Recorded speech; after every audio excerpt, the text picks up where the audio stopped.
So of course, if you don't know me, my name is Michael Leis, and I lead the socialist movement here at DH. And you know, it's our responsibility to help you get more insight from social media, and that's certainly the topic of this conversation, because we have the luxury as a team to really be able to look across all different kinds of brands, all different kinds of conditions, and what it ends up boiling up to, aside from a lot of empty pizza boxes, is a lot of different perspectives on how different generations use computing. So one of the interesting things about social media is that we, for the first time, have this series of open communications platforms in which we see people from multiple generations kind of using them together. And this uncovers a lot of very interesting insights about how people approach computing, which is really the topic of our conversation today. So I think if you know someone from a boomer generation, you know that they will like every single Facebook post that goes up there almost too soon. You're like almost finished typing it and you see a like come up, you're like, I didn't even post this yet. And if you are in Gen X, then you also know that sometimes you cannot explain how to organize apps on your phone one more time. You just can't do it. Millennials subscribe to just about everything, including clothes. And everything seems to come paired with emoji or GIF. And finally, what we see in Gen Z is, you know, messaging on Kik while watching video and doing homework and sending snaps about the Kiks that they just sent. So why do all these people use the same technologies? I mean, there's only a few major social platforms, but why do they use these technologies so differently? And the one answer that I keep coming back to is this social guru. His name is Erik Erikson. He's a developmental psychologist. And what he discovered, or one of his major insights, was that between the ages of 12 and 18, we build and rebuild our identity kind of over and over again inside our peer groups to understand what our adult pace in society is going to be. And it's also the time that we cement our vocal accent. So that's why Arnold Schwarzenegger, for as old as he is, still talks like someone from Austria, is because he lived in Austria as a teen. But it's also when we frame so this is my edition. The rest of these are mostly Erik Erikson. The last one is my adaptation of that, which is how we frame our mental models of systems. It's really the time during which we say, this is how we understand how both cultural and physical systems work, and it's the kind of mental model that we carry through to adulthood. So when we think about baby boomers as a generation, they're really very hierarchical and linear systems thinkers. And what I mean by that is when boomers were 14, it's 1964, and this is the height of technology in 1964. And what we see on the left is a record player. What we see in the middle is a color television, not just a black and white television, which had become ubiquitous at that point. And on the right is the radio that's embedded. And so what we really see is this kind of extension of this kind of integration. So I think most people that are sitting here now would not think of this as integration. These are three discrete machines that are put in one piece of furniture. But as we move forward, we start to see these kinds of models happen over and over again. So this is a card catalog, right? And what we see overall is that products for baby boomers evolve within their own functional technological footprint. And what I mean by that is an icebox that I would grow up with as a baby boomer becomes a refrigerator, right? A drying rack that I would have grown up with as a child becomes a washing and drying machine. A typewriter becomes the typewriter plus all of these other things. So when we saw computing actually really become mainstream in the early 80s, a lot of times it was as a result of a word processor, right? It was by way of the ability to do a kind of typing way, way better than what IBM Selectric was able to do. And that's why we still see today, on the left we have a note, On the right, we have the note that my Uncle Sherman sent me as a Facebook message yesterday. Best wishes for a very, very happy birthday, Michael, signed Uncle Sherman. Now, of course, I know it's him, right? It's got his picture on it, but it will always have the mental model of this written note. So he wants to make sure that I know that this is personally from him through the computer to me. So what this actually does in this era is make digital systems really impossibly complex kind of series of linear machines, right? So instead of thinking about integration as people 35 and younger kind of naturally think of integration, we in the boomer generation think of these things as very discrete objects.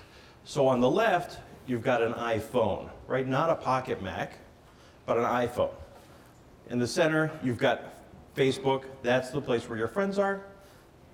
LinkedIn is where your work is. So it would be actually really, really easy for Facebook to just consume LinkedIn.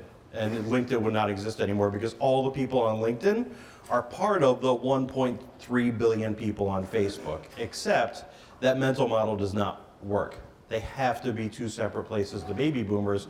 And baby boomers are actually the generation responsible for pushing products into early majority. So the phone is a great example.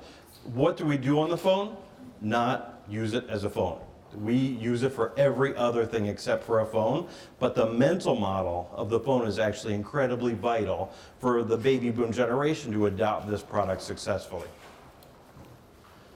One of the interesting things that we saw when doing social research is one of these low fidelity methods that really anybody could do is you take the people that comment on a Facebook page, like the last 50 people, and you just basically put them into a collage and you look for patterns among how people represent themselves. Because that's what profile pictures basically are, is how do I represent my best self in this platform to the people that are most important to make decisions with in this platform.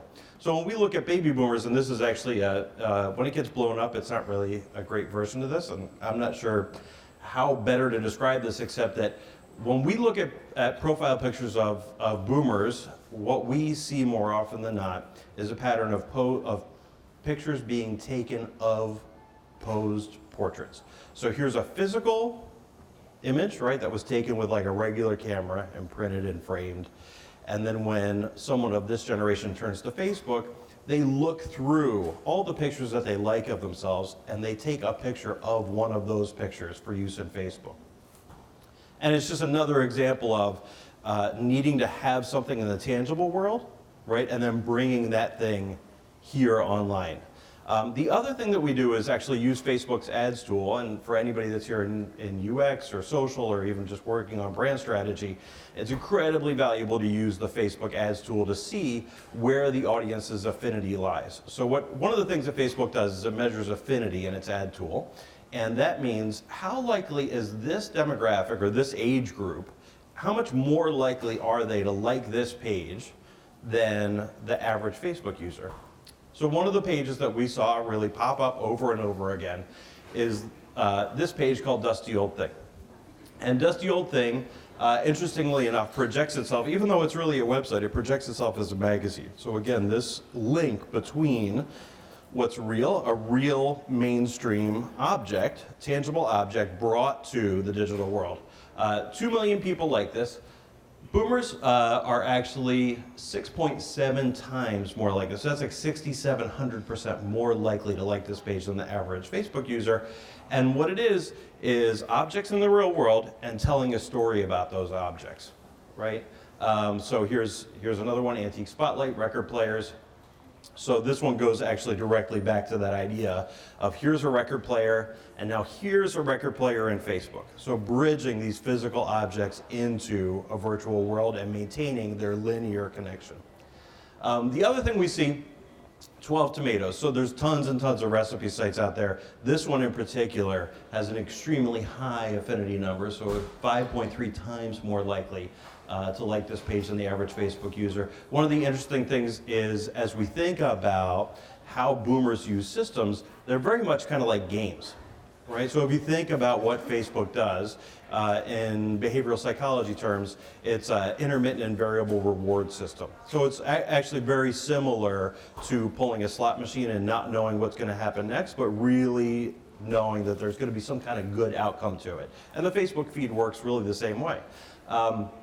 What's interesting about this one is this one has 3,500 likes, 4,400 shares. So 4,400 people in this community thought highly enough of the perfect dinner roll recipe that they wanted to use it to represent themselves in their feed. But what I find interesting about it from a game dynamics perspective is that the dinner roll is the last piece of the completion set. So think about it as Tetris or as any other series of casual games like Candy Crush where you're just completing sets over and over again. And the other one that's interesting is this one. So womenfreebies.com has 4.2 times the affinity, and it's a lot of like if you would like to win this. So like if you'd love to win this indoor grill. But then like if you'd like to win Rolo. Right, so even the consideration level of the product doesn't really matter because that got 4,200 likes. Like, I guess who wouldn't want to win a Rolo? And then watch a baby polar bear learn to walk. So what's really interesting about this is that regardless of the political, and there's a ton of political pages that also draw a lot of affinity among boomers, whether it's American Outlook or Mitt Romney or I'm trying to think of another conservative page, Fox News. One of the things that is really interesting is they draw in users with a very practical thing, which is very similar to casual gaming. Like casual gaming really took off among boomer generation when you assign points to it in a platform like Pogo because it gives you a reason to be able to do it. So I'm not just playing Minesweeper, I'm playing Minesweeper for points. I'm not just playing, does anybody remember Webkins? Webkins was really driven not by kids as a virtual platform, but by boomers who really enjoyed casual games because it gives points to their grandchildren. And then what it gives you is this kind of curation. So this is the pattern that we see over and over again. Is it leads in with this practical idea, but then actually curates what's happening on the rest of the web for you to click out to. So what we would think in younger generations to be clickbait is actually incredibly useful to folks that feel like the web is comprised of an impossible amount of linear and hierarchical machines. Hey, Marco, how's it going? Another one that we see is little things, amazing stories, right? 5.6 times more likely to know how he pours salt and vinegar on a tarnished pot. Why? Genius. So these things are things that we would glance over or on the other end of the continuum be utterly annoyed by. Like, I cannot believe you're going to, like younger generations would say, I cannot believe you're not just bringing me this content. Just put the video on YouTube. But if you're someone that really needs to see discrete systems be presented that way, it makes a lot of sense to click off into a window in which you're going to watch video on the TV, right? This new window that's going to get launched when I open lifehacks.littlethings.com makes a lot of sense to me as a generation that's very used to card catalogs. Same with the next item up for bid, which is he told his girlfriend to press play. What she saw left her speechless. So it's not just practical tips that I can share, right? But they're followed by these kind of curated items that actually make it a little bit easier for me to see things that are kind of brought to me in this format, but then I can put into a discrete window to basically watch like a short television program. As we move on to Gen X, what we see is really taking these boomer systems. A lot of what Gen X does, and my job is certainly no different, is a lot of optimizing the hierarchical systems that boomers have created and translating the systems that millennials create for Gen Z for use or understanding or funding by through boomer-driven hierarchical systems. So what do I mean by that? This is kind of like what I was searching. I found this as the ultimate depiction of Gen Z, is that we will take any series of objects and make them work in a way that makes sense, including Fat Albert's stomach is a drum. So when we look at Generation X and Boomers by purchase habits, what we see is an almost identical list of things that they find important to buy. So these are all actually in order of importance, and the sources are, this is Facebook pulls this together from Datalogic's Epsilon and Axiom data. And what we see is almost identical lists. But this is the difference, right? When Gen Xers were 14, this was considered integrated technology, and it's completely different than the console, television, radio, record. And what that leads to is systems like this, right? So these are systems that take what is a linear and hierarchical structure and apply new uses or new kinds of efficiency to it. So instead of buy or rent a car, we're going to look to how do we optimize that system to share a car. If we have a whole ton of cabs and a whole ton of black cars that are sitting out there that are not being used, right? It's kind of the waste of a hierarchical or linear system. We're going to say, actually, this is a better way to use all that empty space. There's so many hours, right? We all forget now that Uber really started because there was just so much time that was being unused in these cars that were running, these Lincoln Town cars, that it was really just a way to take advantage of all that unused time. And then finally, I think everybody's familiar with Napster, but that really takes a very hierarchical system of how record companies create and promote music, and ultimately finding the opportunity in that system to make that music available to people through Generation X and younger. So what we see in the profile photos of Generation X are really posing for the viewer in these brand examples. So we look at pairs right on top, which is people posing to the people that are really important to them. And actually in younger generations, we see a lot more shifting of profile photos. Like profile photos only last for so long because it's really identifying who you are in that moment. But the other one that we see, and this is actually, I think this one's from a Unilever account where I want you to see me. Right, and these are very different types of personalities that are coming through as we look at the trends of profile photos. And when we look at their likes, this was kind of jumped out 3.6 times affinity for the group we were looking at. The posts are meet Pringle, the cute bearded dragon that never gets bored, and the ultimate kind of social media post that you can always go to in a pinch is the either or. So the funny thing about the either or is it makes it very easy to comment, or it actually spurs you to say, no, there's a third thing that I really believe in. But ultimately, what giftcards.com is taking a traditional system, right, of how credit cards work and allowing you to personalize it the way you would want. So we're not changing the system, but we are adapting it to make sure that our personality is a part of it. Thank You Mom by P&G, right, which is certainly part of it, but what we see again is this helping people identify themselves, right, within this system. Wishing you and yours happy and safe and happy celebrations. I mean, one of the things just about social in general that is so important for brands is the ability to help people say something better than they could say it themselves, and never allow someone else to ruin your day. These are the top posts on P&G's. And then Crocking Girls. So this is a great example of the differentiation between a site like 12 Tomatoes, that is a magazine that turns into a Facebook page, and Crocking Girls, which actually is just a website, right? It's like bloggers that are presenting really practical how to get this done as a part of your day, and then boomers are using this as a utility, right? This community actually serves them live to be able to do the things that they're doing on a daily basis as a part of their lifestyle, and it's not a problem for them to adopt or to see value in people that aren't journalists.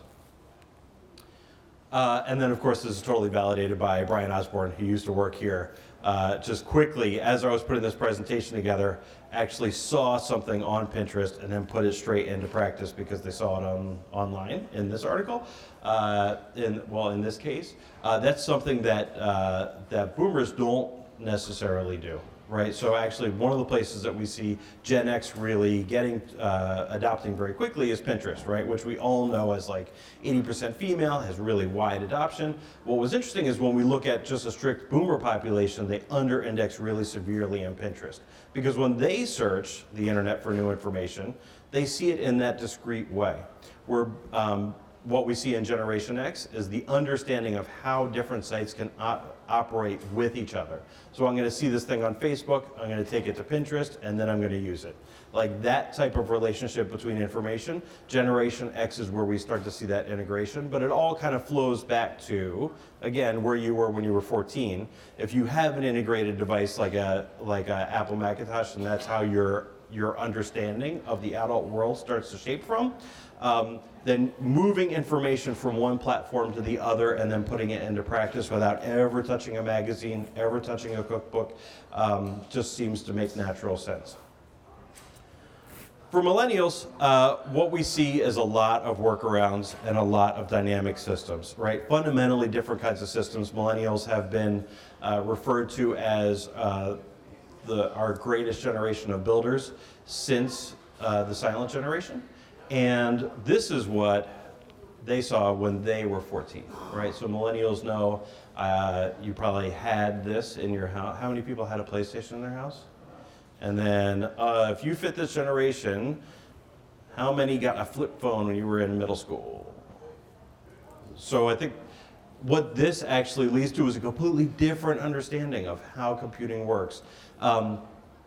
And access ends up being more important than food when you look at the purchase behaviors of these two groups. So from Generation X to Millennials is actually a pretty sharp difference where Millennials actually will pay more from a month-to-month basis for things, subscription services, which is your internet, your cable TV. Oddly enough, your mortgage falls under subscription systems, then clothing, then food and drink. So it's really internet, clothes, food. And because there's far lower kind of home ownership among that group, you see household products, business purchases, home and garden really fall to the bottom. But what's interesting is that from a millennial perspective, this method, and this is just a clip for illustration purposes, when you have 37% and underemployment in a generation, you look at the systems that are producing this and you just don't find value in them. It's very difficult for people in millennial generation to see themselves getting to the top of this hierarchy when they can't even understand what the jobs are at the bottom of the hierarchy. Or the jobs don't really apply to the kinds of education or the interests that they have. So this kind of direction does not work in the world today when it's applied to actual real life dynamic problems that we are facing as a society, as a culture, as a neighborhood, as a world.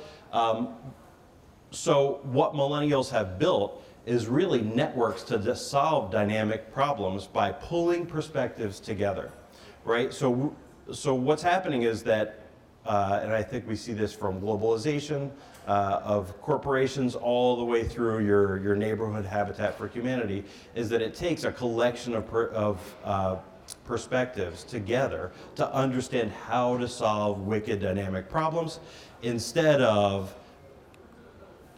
step 1, step 2, step 3, step 4, and then the shelf gets built. So whether it's Minecraft or Twitch, is everyone familiar with Twitch? It's a streaming site. Actually, we just watched this as a family last night. There was an incredible, it's on my Twitter feed if anyone's interested. There was a world championship of Tetris that was just amazing.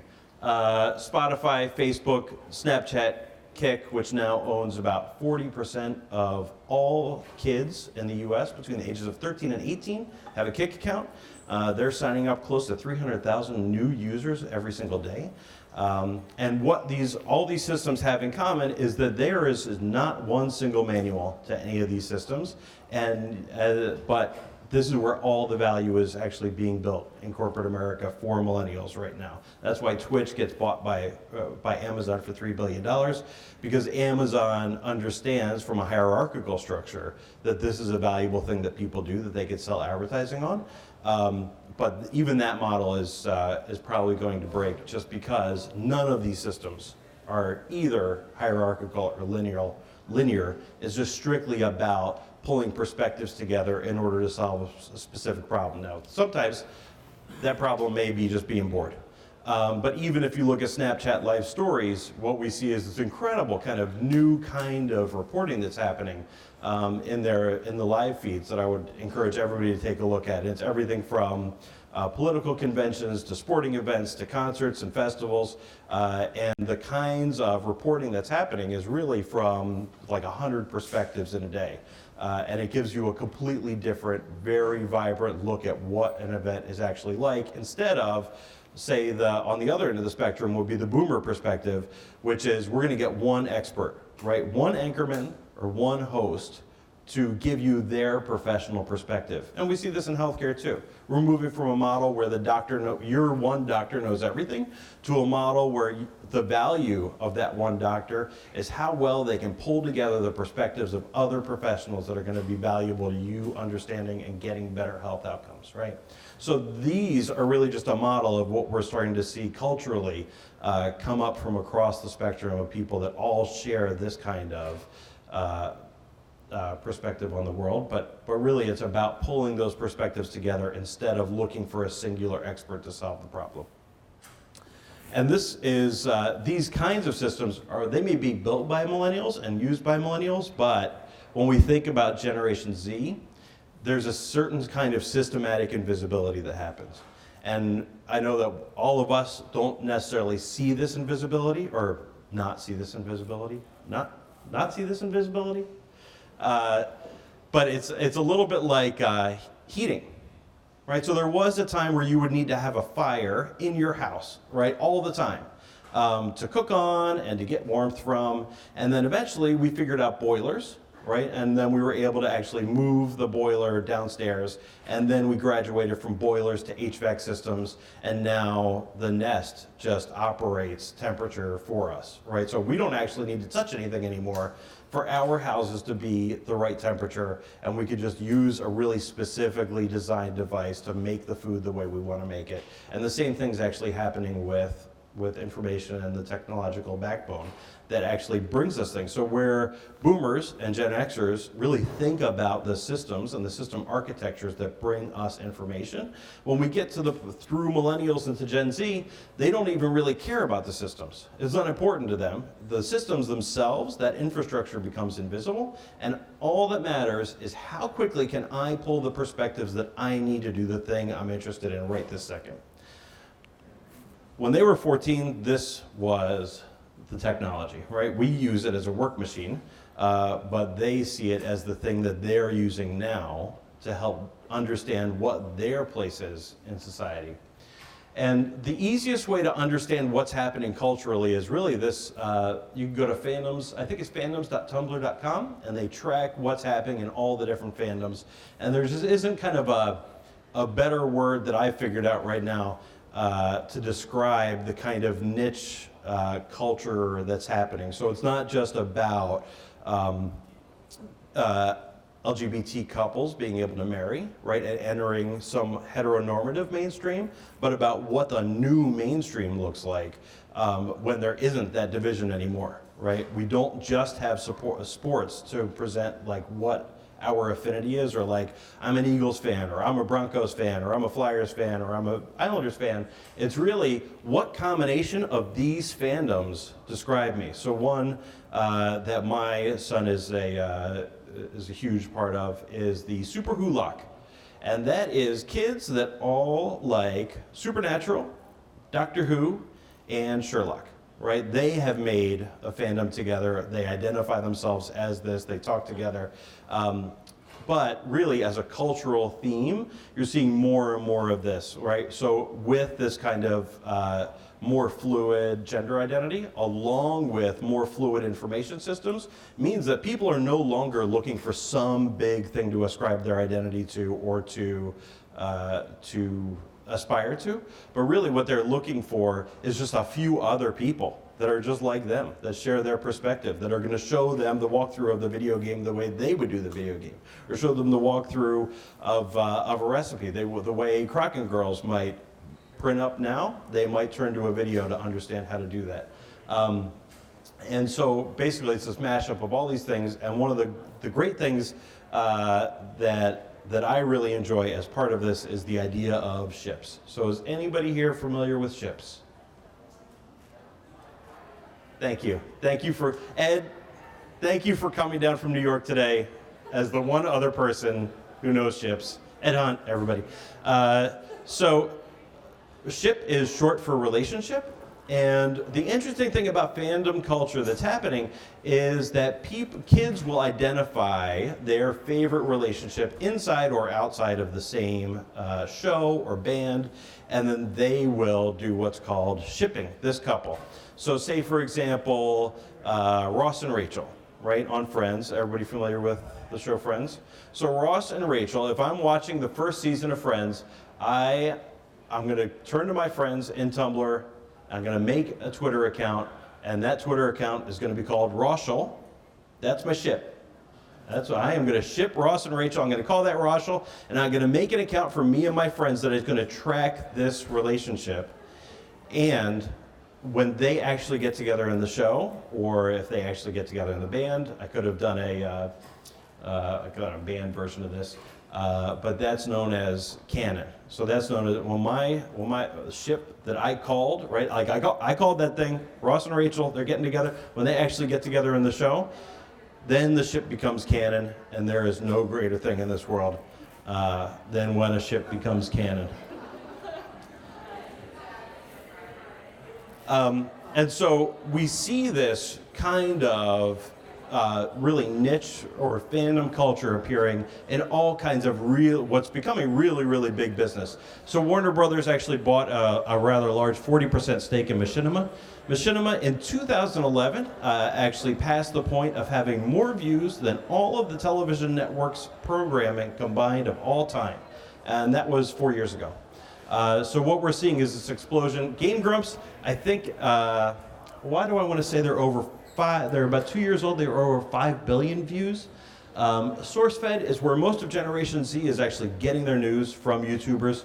And finally, Achievement Hunter, which is another really big one. But these four are really just the tip of the iceberg of an entire culture, right? An entire generational way of understanding how to navigate information and the kinds of other people that I'm looking for to help me navigate the world. And so I would highly recommend just taking a look at what those are, because they're available to anybody. And this is what it looks like in practice. So this is my son Max, who is reading a comic book while he's writing a script, while he's actually looking at Netflix on the phone. And this is why now what you see as the predominant interaction design method, first for Tumblr and then for YouTube, is the ability to, and I know a lot of folks that are like my generation, like sit there and like, why would this happen where I could be looking at a scroll list and seeing like a minimized video playing at the same time? But it's because this behavior is predominant, that he doesn't think about what makes these systems work at all. What he cares about is just having access to multiple systems at once based on the task that he's doing.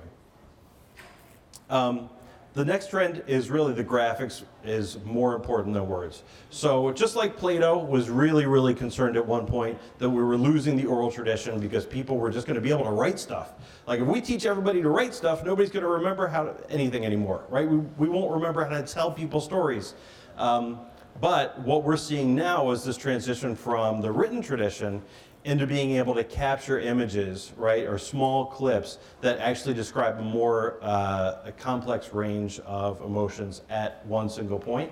Not that I've really found one for vacuuming a dog, but such as like, that's probably, I'm just too old for that. So what we see, and this is actually a list of the top trending topics from the last fall from Tumblr for teens between the ages of 13 and 18. And what we see is this kind of interesting trend of wanting to see humanity, understanding control, which is a very teen thing, is wanting to gain control over your surroundings. and being able to express yourself, or whether it's glitch. So glitches are really interesting. So glitch and, so I talked about kick. The hashtag kick me is actually the #1 most popular, it just continues to be the #1 most popular hashtag on Tumblr.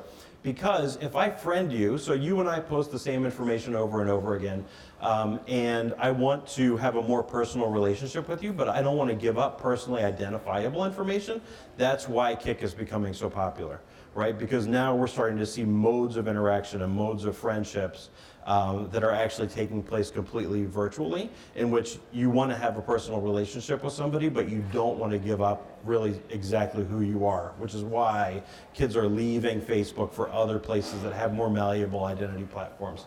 But so things like glitch are really interesting because if you live in a world of systems, right? So just to go back to this, I live in a world of systems that are highly designed. We're talking about like, right, 3rd, 4th generation systems built on, right, the framework of other systems. So when I see a glitch, that shows me the humanity within the system. That's what reminds me that there's a person on the other side of this. And that starts to be what's valuable to a generation. Understanding the 90s, right? Because that's something that seems so far away, right? The 90s is the classic rock of today. Being able to do things in miniature, that is a control aspect, right? So being able to miniaturize things, and sometimes they'll call it twee, sometimes but it's all expression of control. But another one, an interesting one, is cinematography. So as we think about the democratization of systems, we also have to think about kind of the deprecation of things that once were really the realm of only a select few experts like cinematography, that now that everybody has a camera on their phone are really the domain of anybody, that I can actually take an interest in cinematography as a hobby, as a part-time thing. I don't need to know the f-stop of a camera that costs $150,000. I just need to know what the right app is to choose for the situation that I'm shooting in. Finally, emoji. I think the emoji story is kind of well told by everybody, but kind of fits into that idea of looking for other ways to express myself that's not writing. Because unlike the people that's sitting in this room, 99.9% of all people are really not good at writing for audiences that they don't know extremely well. Like, once you start to get outside of an audience of 2 people, writing really becomes a skill that most people, and not to say this is a bad thing, it's just a thing that's always happened, but being able to write for groups is a real developed skill, and it's something that people don't readily have, so emoji becomes really important. And steal his look, steal her look.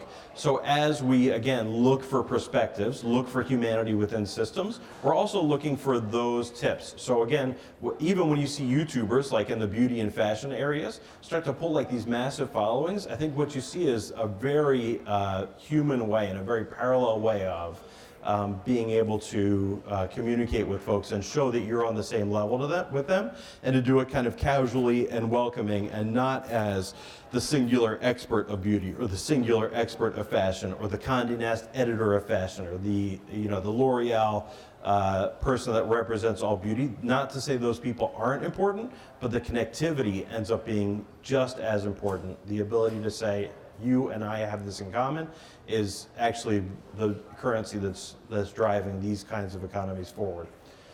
So, just to take a breath, when we look at these generations next to each other, again, really the thing that stands out is boomers in having built and held on to, right, these linear hierarchical systems that are ultimately static, that have a very difficult time adapting. Whereas Gen X ends up being highly responsible for being the people to optimize and to adapt those systems within their own footprints, right? So instead of saying, we're going to create a completely different company, we're going to create a company that actually optimizes this system. So Accenture is another great example of that in a business scenario. Millennials creating the dynamic systems that are actually going to end up probably solving the problems that we've created. So you can't have a singular way of cleaning up Lake Michigan, but what you can do is pull together a world's worth of perspectives on how to do that, or how to solve childhood obesity, or how to solve diabetes, how to solve heart disease. These are lifestyle issues that aren't just about somebody saying, use this recipe. It's about somebody saying, here's how I actually made the change from this thing that I always do to this new thing that I'm about to do, or that I did successfully. And then Gen Z doesn't care about the systems at all, right? Millennials have kind of already let them know that the systems that are predominantly driving value right now are fundamentally broken because they don't see a future in them. And Generation Z says, that's okay, I'll just figure out what I want to do, look for a couple people like me, and we'll just get together and just do that thing. And that's about it. So, thank you. So, anytime, feel free to, catch me, stop me, tweet me. There's like 1.5 million different ways to digitally get in touch with me. But I hope this spurred some thinking. I hope it makes some sense to you.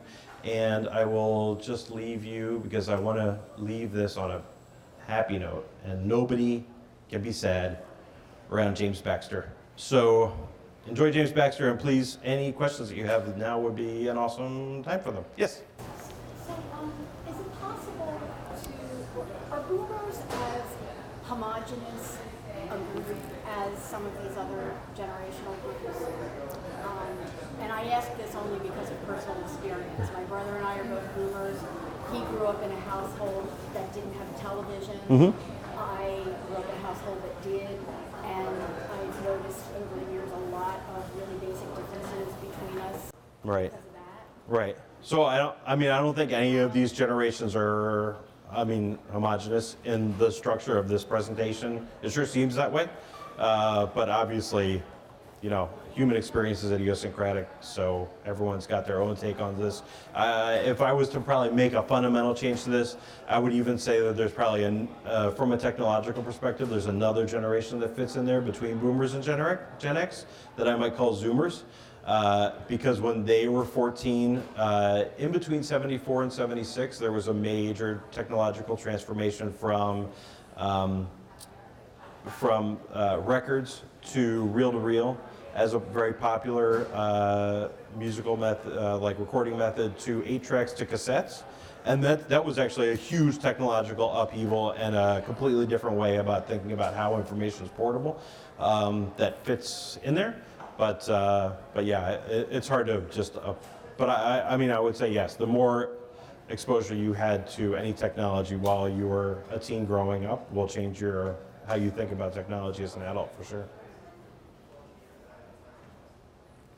Anybody else? Thoughts? Feelings? Feels good? Feels this is terrible? This is a dude in a polo shirt and jeans and sneakers just telling you a bunch of stuff that's super patriarchal and not how it is at all. All right, so Marco, anything? Go ahead. So with all of this information available for any of the generations, how are we extracting that information, which a lot of it is publicly available, to build out content, understand how people are engaging with a specific education or element? What are we doing right now as an agency to extract that information and build insight? Awesome question. So the question was, what are we doing as an agency to extract this information and make it useful to the brands and the condition areas that we serve? And I think that one of the things that we are kind of starting to do as an agency is, and I keep using the word adapt, is really to adapt to these systems to understand what's happening in them. So we have our innovation center, but really more importantly, we're using systems, at least in social, and you should be asking your teammates like who your socialist rep is, or who your mobile rep, who's like responsible in your team to help bring these kinds of insights to bear for the team. But we're inclusive, so we're open to helping anybody get trained on these tools so they can, we have a suite of tools that we use that are really a whole lot more sophisticated than educated searches that we're happy to include people on, but largely what we do is kind of bring strategic insights from the observations, just like the one you saw here, but specific to condition areas and the targets of our brands. So right now that's a series of brands. Let me list them off, but I get the feeling yours isn't one of them. So feel free. We got Jonah, we got Lindsay, we got Aileen, repping socialist crew here. So yeah, feel free to grab any one of us, and we're here to help. Well, cool. I'll let you all have 5 minutes before your next meeting. Enjoy.